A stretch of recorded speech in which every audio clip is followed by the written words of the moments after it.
أعوذ بالله من الشيطان الرجيم بسم الله الرحمن الرحيم يا أيها الذين آمنوا كتب عليكم الصيام كما كتب على الذين من قبلكم لعلكم تتقون أياما معدودات فمن كان منكم مريضا أو على سفر فعدة من أيام أخر وعلى الذين يطيقونه فدية طعام مسكين فمن تطوع خيرا فهو خير له وأن تصوموا خير لكم إن كنتم تعلمون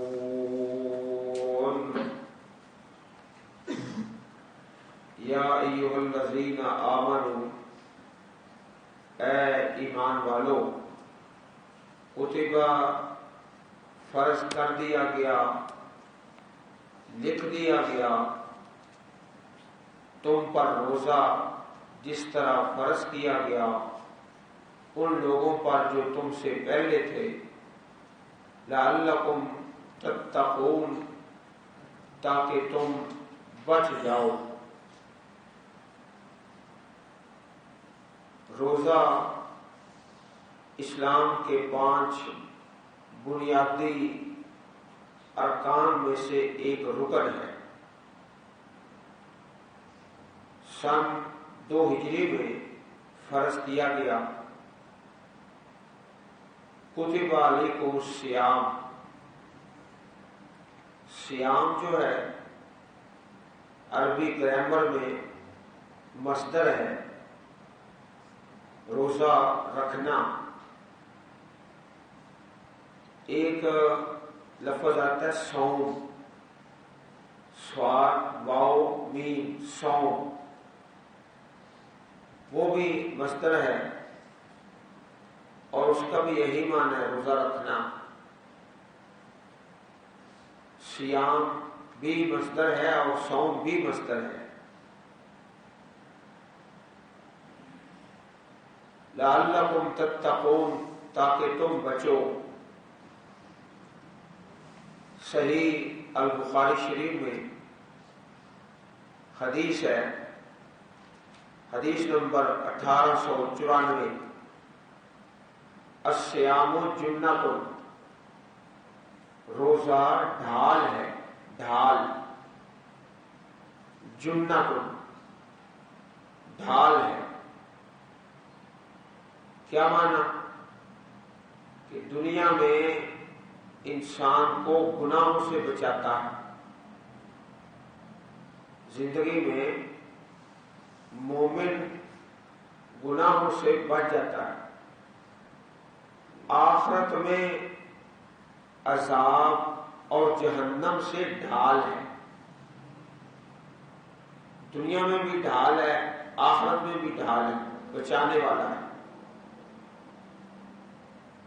اس کے ساتھ لازم ہے کہ روزہ پورے آداب کے ساتھ رکھا جائے. پیارے رسول صلی اللہ علیہ وسلم کا پیارا فرمان ہے، صحیح البخاری شریف کتاب الصیام حدیث نمبر 1903، جو شخص جھوٹی بات اور اس پر عمل نہ چھوڑے اللہ تعالیٰ کو کوئی ضرورت نہیں کہ وہ اپنا کھانا پینا چھوڑ دے. اپنا کھانا پینا چھوڑ دے، اللہ تعالیٰ کو اس کی کوئی ضرورت نہیں. کچھ لوگ ایسے بھی ہوتے ہیں جو کھانا پینا چھوڑ دیتے ہیں روزے کی حالت میں اور آنکھوں کا زنا کر رہے ہیں، کانوں کا زنا کر رہے ہیں، آنکھوں کا اور کانوں کا زنا، سود کا لین دین، رشوت کا لین دین، روزے کا مقصد ہی فوت ہو گیا۔ کما کتب علی الذین من قبلکم، جس طرح تم سے پہلے لوگوں پر فرض کیا گیا۔ پہلے لوگوں سے مراد یہود و نصارہ اور پہلی امتیں۔ اما جی عائشہ صدیقہ رضی اللہ تعالی عنہا بیان فرماتی ہے، قریش عاشورہ 10 محرم کا روزہ رکھتے تھے اور نبی صلی اللہ علیہ وسلم بھی رکھتے تھے۔ جب مدینہ شریف آئے تو آپ نے اس دن کا روزہ رکھا، عاشورہ کا 10 محرم کا، اور اس کے رکھنے کا حکم دیا۔ پھر جب رمضان کے روزوں کا حکم نازل ہوا تو رمضان المبارک کے روزے فرض ہو گئے اور عاشورہ ترک ہو گیا۔ یعنی پہلے اس کا حکم جو تھا بڑا تاکیدی تھا، بعد میں وہ نفلی روزوں میں شمار ہو گیا عاشورہ کا روزہ۔ پھر جو چاہتا اسے رکھتا اور جو چاہتا نہ رکھتا۔ صحیح البخاری کتاب التفسیر حدیث نمبر 4504۔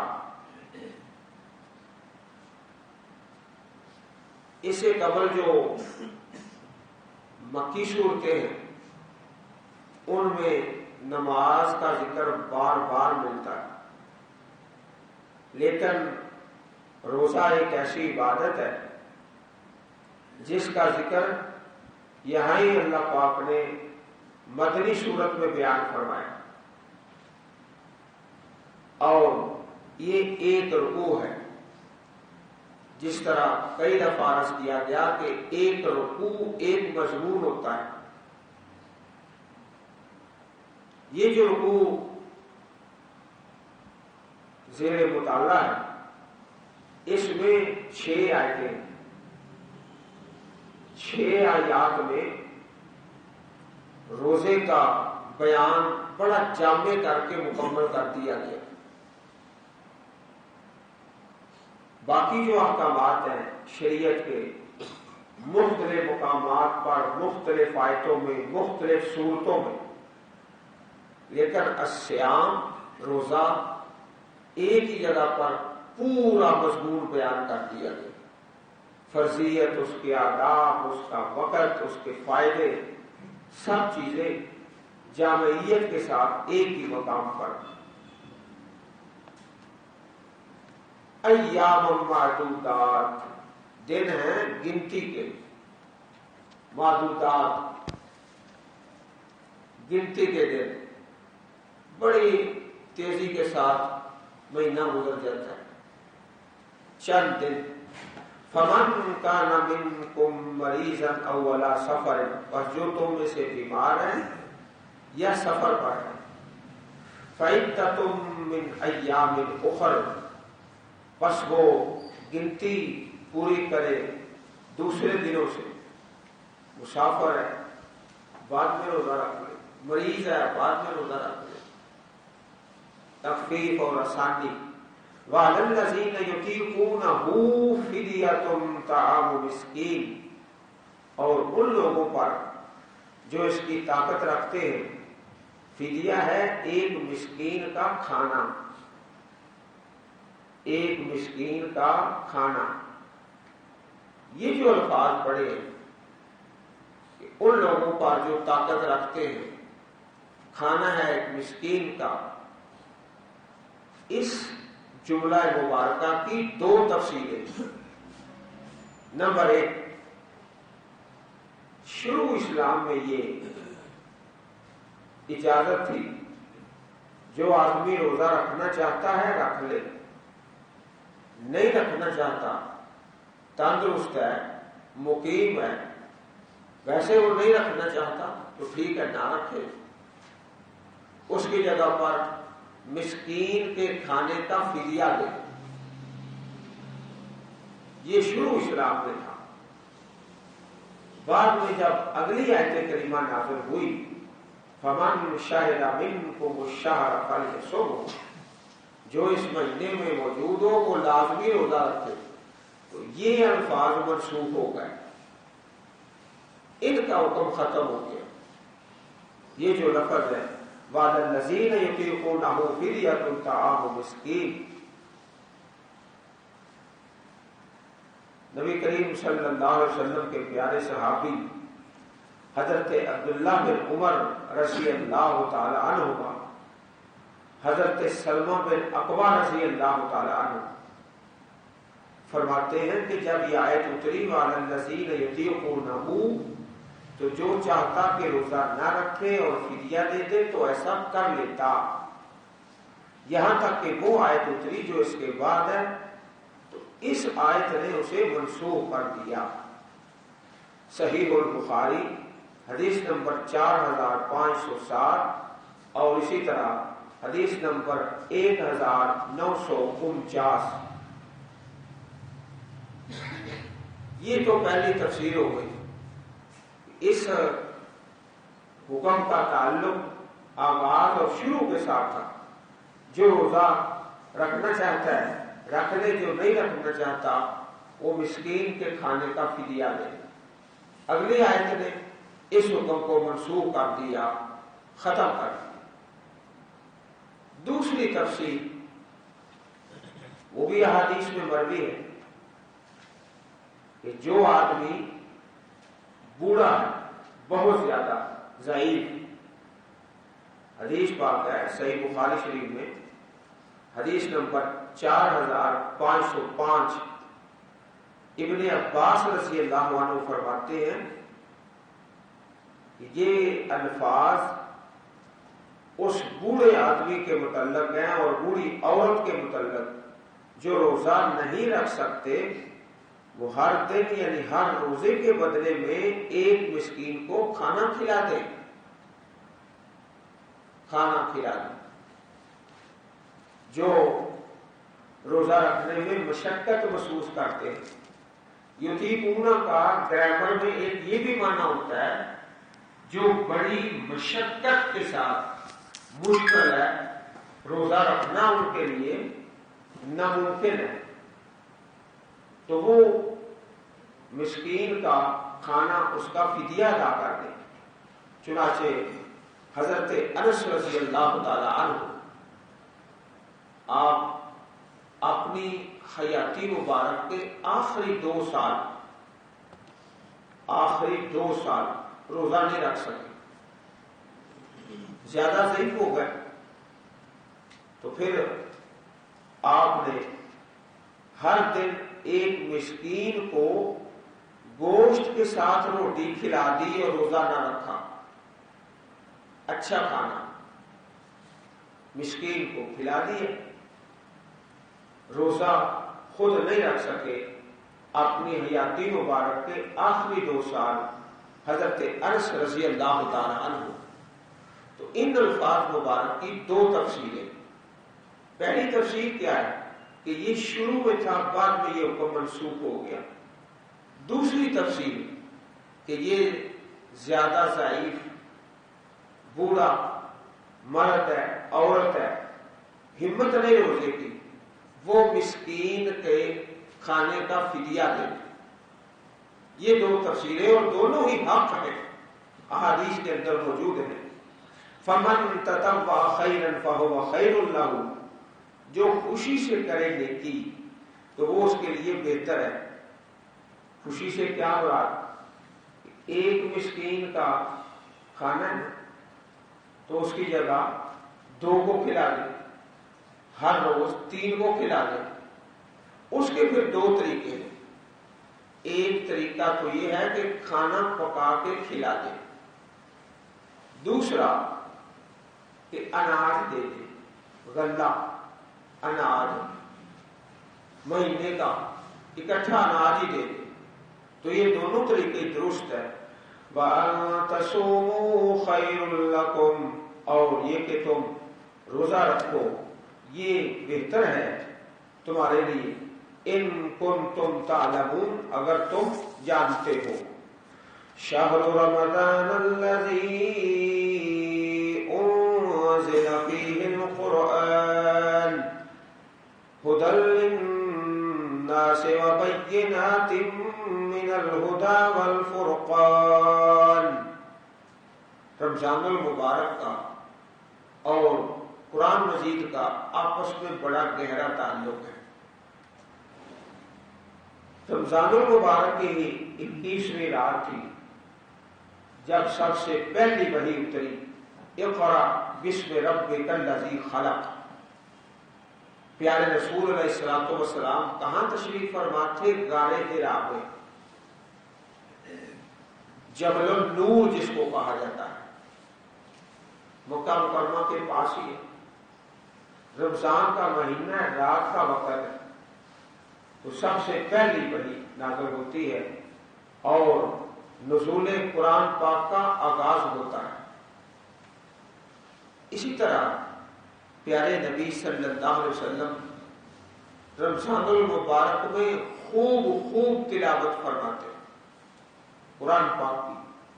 نبی اکرم صلی اللہ علیہ وسلم رمضان میں ہر رات حضرت جبریل کے ساتھ قرآن مجید کا دور کیا کرتے تھے۔ دور کس کو کہتے ہیں؟ ایک جو ہے وہ دوسرے کو پارا سناتا ہے، دوسرا پہلے کو سناتا ہے۔ سنانے میں برکت ہے۔ امام کائنات، دو جہانوں کے سردار نبی اکرم صلی اللہ علیہ وسلم، وہ بھی سنا رہے ہیں، سنانے میں برکت ہے۔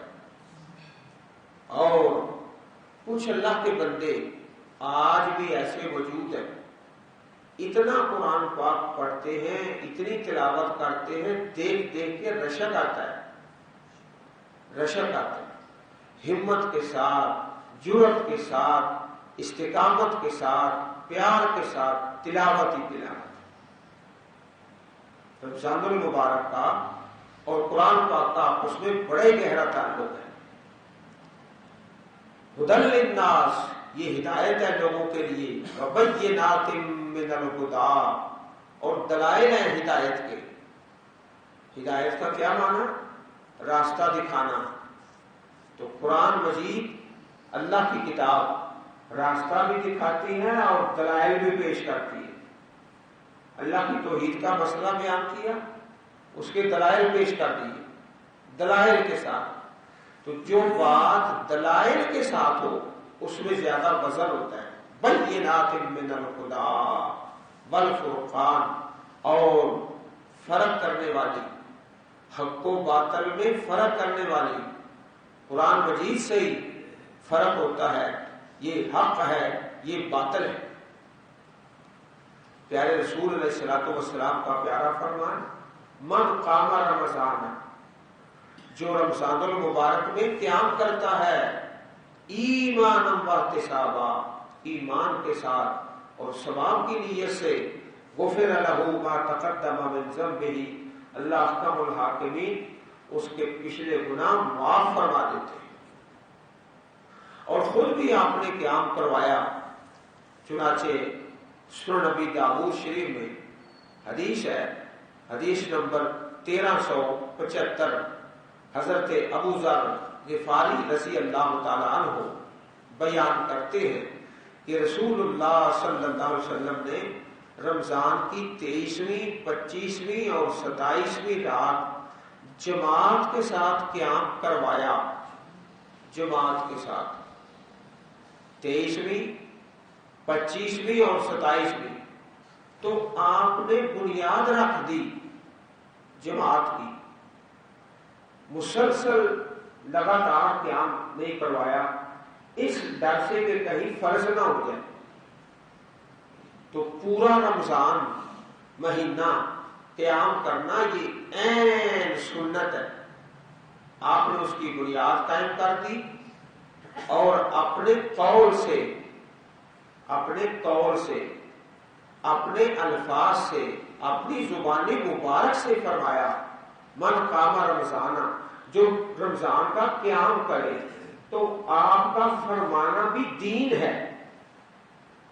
پڑھائی تو آپ نے 3 دن ہے جماعت، اور فرمان جو ہے وہ پورے مہینے کا ہے، تو آپ کا فرمان بھی دین ہے۔ آپ ایک کام کر دیں دین بن جاتا ہے، فرما دیں دین، فرمان پورے مہینے کا ہے۔ اس لیے یہ سنت ہے پورا رمضان المبارک قیام کرنا۔ صحیح بخاری شریف میں حدیث ہے صلاۃ تراویح کے متعلق، حدیث نمبر 2013، نبی کریم صلی اللہ علیہ وسلم رمضان ہو یا رمضان کے علاوہ 11 رکعتوں سے زیادہ نہیں آپ پڑھتے تھے۔ رمضان یا غیر رمضان میں 11 رکعتوں سے زیادہ نہیں آپ پڑھتے تھے۔ حضرت عمر رضی اللہ تعالی عنہ کا پیارا فرمان ہے، آپ نے 2 صحابہ حضرت ابی بن کعب، حضرت تمیم داری رضی اللہ تعالی عنہ، ان 2 کو حکم دیا کہ لوگوں کو قیام کرائیں، رمضان المبارک میں تراویح پڑھائیں 11 رکعتیں، 11 ہی۔ حضرت عمر رضی اللہ تعالی عنہ کے دور میں 11 رکعتوں کا ہی حکم تھا۔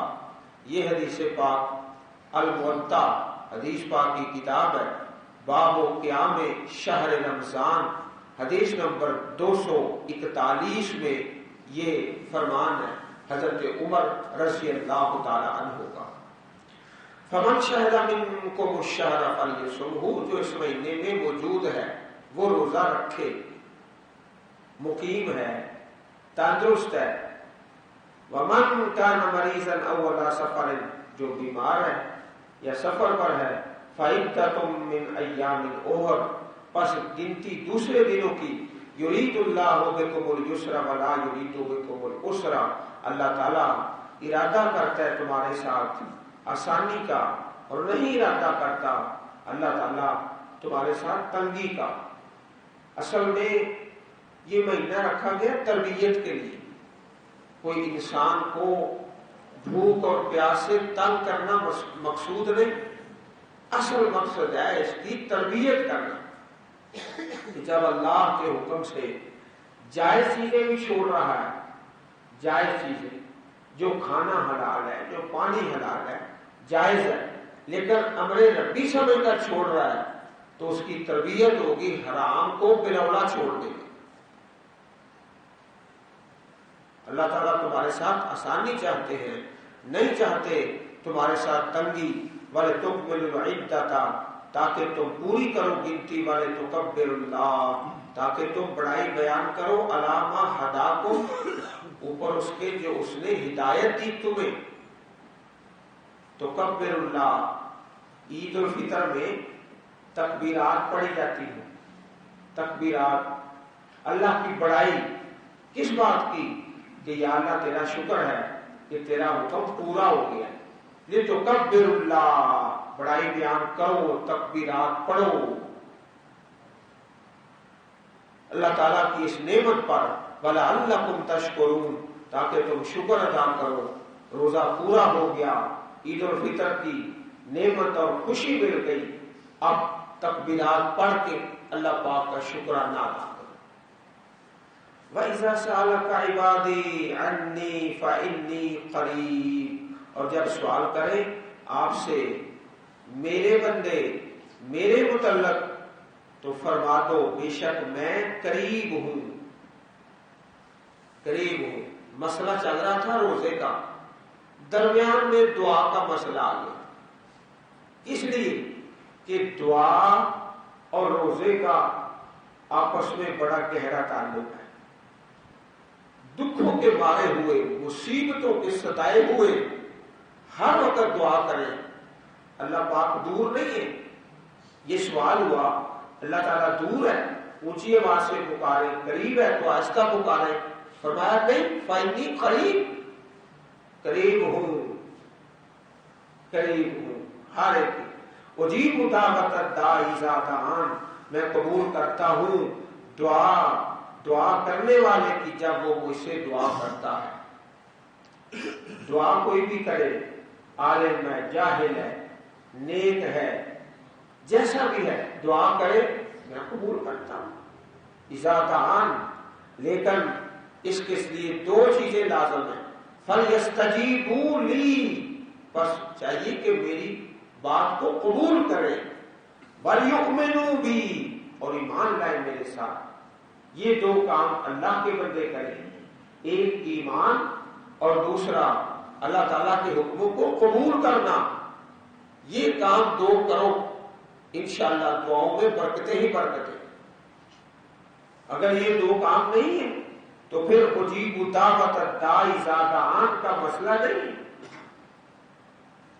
یہ دو کام لازمی ہے، لعلہم یرشدون، تاکہ وہ راہ پائے، وہ ہدایت پا جائے۔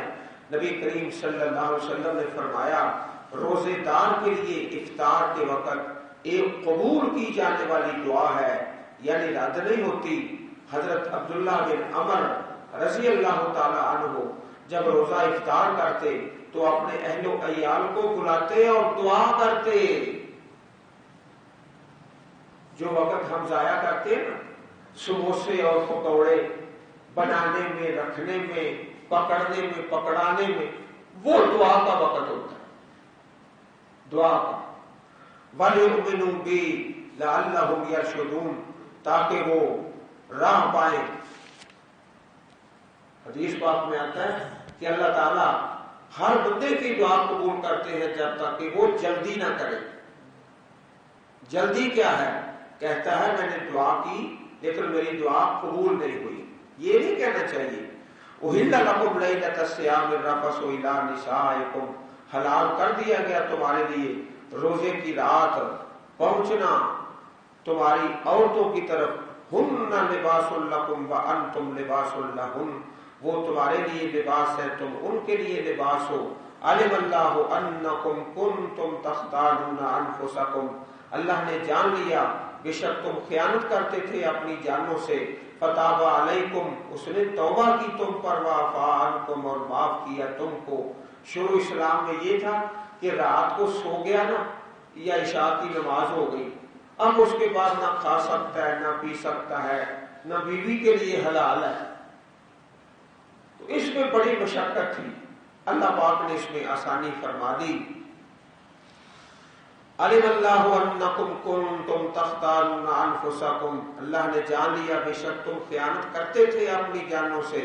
فتاب علیکم، اس نے توبہ کی تم پر، معاف کیا تمہیں۔